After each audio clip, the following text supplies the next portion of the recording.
Conseil immobilier avec le chroniqueur Ghislain Larochelle, parce que, bon, on vient de le voir, il y a une équipe cette semaine de LCN qui va se rendre en Floride. Sont-ils chanceux? Eh oui, ils sont chanceux. Et là, aujourd'hui, au Québec Matin, toi, tu as décidé de nous parler justement de la Floride. Pour ceux qui aimeraient peut-être avoir un pied à terre là-bas, est-ce qu'on achète une maison? Est-ce qu'on achète un condo? Effectivement, il y a plusieurs options là, qui sont Il y a possibles. plusieurs options. La première option, c'est certain, si tu descends souvent en Floride, si tu vas souvent en Floride, c'est peut-être la location en premier, soit d'un condo ou d'une maison. La deuxième option pourrait être l'achat d'un condo. La troisième option pourrait être l'achat d'une maison. Et la quatrième, que pas beaucoup de gens pensent, c'est des maisons en communauté fermée. Fait que c'est des maisons gérées en copropriété. Ils appellent ça des gated communities. OK. Fait que c'est la quatrième option qu'on a. Tu partages ta maison, en Fait que non, c'est le terrain, tout l'entretien de la piscine est fait en copropriété, mais tu as ta maison que tu as toi-même. OK. Et là, est-ce que c'est plus complexe, justement, peut-être d'aller vers l'achat d'une maison plutôt que d'une copropriété? Bien, tu vas être surprise, c'est plus compliqué d'acheter un condo. Pourquoi? Parce que il y a tu fais l'inspection, par exemple, des parties communes, tu fais l'inspection de ta partie privative, mais tu as toute la paperasse qui entoure le condo. Fait que tu as les états des résultats, les états financiers à chaque année. Tu as les procès-verbales à aller regarder. Est-ce qu'il y a eu des cotisations spéciales ou est-ce qu'il y a des cotisations spéciales qui s'en viennent? Fait que le condo est un petit peu plus difficile à acheter. Fait que c'est pour ça qu'on conseille tout le temps d'aller avec un expert là-bas qui va pouvoir vous aider. Et ça, c'est beau parce que devenir propriétaire, peut-être, déjà, c'est pas simple, mais dans un autre pays, en plus, il faut être prêt à gérer ça à distance. Là. Ça aussi, il y a de la gestion, il y a de l'entretien à faire. Fait qu'il ne faut pas oublier que vous devez vous assurer que l'air climatisé fonctionne tout le temps aux États-Unis, en Floride. C'est comme nous autres en hiver. En hiver, on n'a pas le choix. Chauffage, ça amène tu vas briser. Là-bas, c'est l'humidité, la chaleur. Il faut aussi faire pulvériser les insectes parce que l'humidité va faire qu'il y a beaucoup plus d'insectes qu'ici au Québec. Le troisième, c'est prendre des précautions pour l'intérieur. Quand vous fermez pour 6 mois, souvent les gens vont aller en Floride pour 6 mois, ils vont fermer. Bien, il faut que la maison soit fermée au complet. L'eau, on garde cependant un disjoncteur pour l'air climatisé.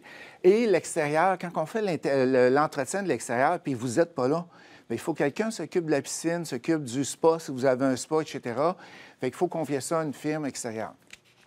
Ça en fait des choses à Ça fait beaucoup de choses, beaucoup de choses à penser. Oui, complètement. Et là, quand on parle de la vie, justement, en communauté, par exemple, dans un condo, ça peut peut-être alléger pour certains, là. C'est sûr que ça va alléger parce qu'il y a tu as moins de choses à t'occuper quand tu es dans une communauté. Fait que ça, c'est le gros avantage qu'on a en condo.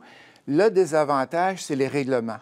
Fait que là, pas le droit d'animaux. Il y a des condos où tu n'as pas le droit d'animaux. Tu n'es pas nécessairement maître chez toi. Exactement. Puis là, tu es en communauté. Tu es avec des gens vous vivez ensemble.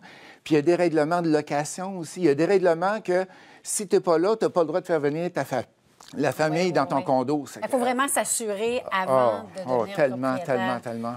De condo, de tous ces petits caractères. Puis que tu les acceptes aussi, parce qu'un coup que tu as acheté, il est trop tard. Il n'y a pas de retour en arrière. C'est plus de retour, exact. Condo maison, est-ce que c'est facile à revendre? On voit au Québec, j'ai comparé le Québec avec la Floride, OK, pour janvier 2020.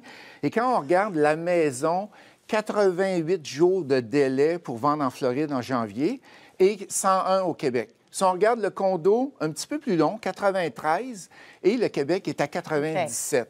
Fait que c'est relativement facile de vendre, mais on sait que janvier-février, c'est les 2 plus gros mois pour la Floride.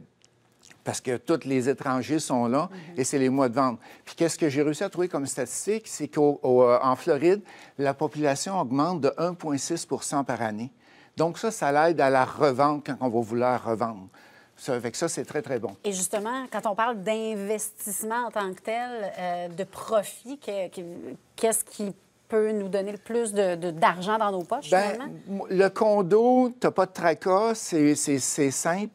La maison, un peu plus de tracas. Qu'est-ce que j'aime bien, moi, c'est la maison qui est en communauté fermée. Et c'est ça qui va être le plus rentable, souvent, parce que c'est plus facile à vendre, parce que tout est géré. Le condo, il y en a beaucoup qui n'aiment pas la communauté, que tu te retrouves dans un condo avec toute la famille puis tous les gens tout autour de toi. Puis des gens que tu n'as pas nécessairement choisis.